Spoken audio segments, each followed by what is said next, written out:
Good day. Today is the second day of the tax season. It is very important to know what to do and what to bring during this time. Again, my name is Jean-Marie Olivier. I'm an enroll agent representing anyone that has problem in front of the Internal Revenue Service. If you have tax problems, you want it to be resolved, feel free to see us at tax1.uno. We'll be more than happy to help you.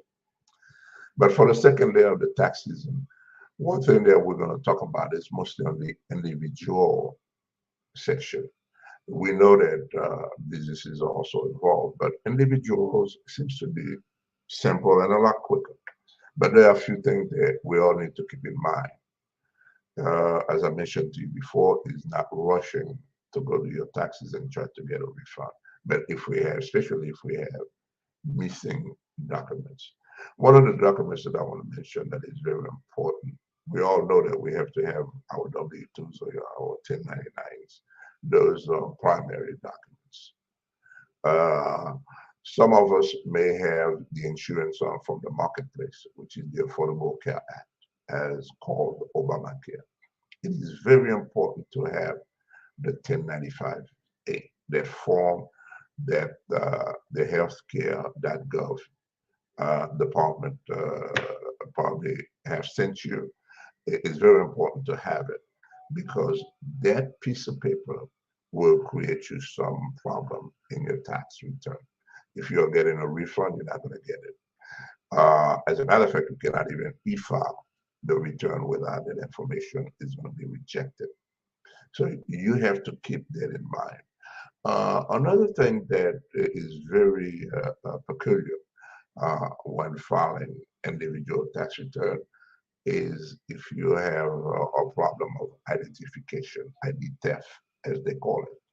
ID theft has been a major problem with the Department of Treasury, major problem with the Internal Revenue. The ID theft has been involved, well, for over 10 years now. It has created some serious issues for the Internal Revenue, kind of changed their format of doing things. So it is very important if you have been involved and you usually get a letter from the Internal Revenue. That letter probably started in December. Since December they're mailing it.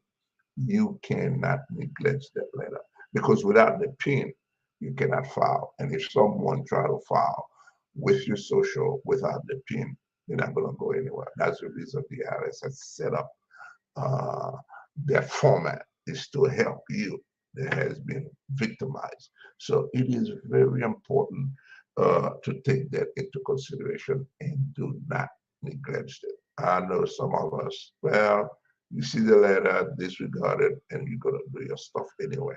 Well, it's not going to happen. It's not going to go anywhere. And if you do that, the best thing you have done is to delay your refund if you're getting anything. You say, especially when you do e-file, which is electronic filing, that creates a mess. So we all need to keep that in mind. Now, for businesses, we're not going to talk about businesses, but businesses takes a different approach, a different issue, because it involves a different thing. But today, I just want to remind, especially the individual people that are doing their paperwork, okay, that's gathering their paperwork. And as I mentioned before, your itemization, if you do, take advantage of it, but you still have to wait for that paper, which is a paper coming from your bank if you have mortgages and you pay your taxes knowing what they are. You know, if you have interest that's coming in, you have to wait for all these papers. Don't rush, as I mentioned, because amendments will cost you more and it will delay things more. Be aware of it. If someone wants to more information, feel free to contact us at 954-781-0421, 954-781-0421, or simply visit tax1.uno, tax1.uno. You'll be able to contact us that way, or you could send us an email, info@tax1.uno. We'll be more than happy to help you. All right. So you guys have a nice day, and we will talk again. Bye-bye.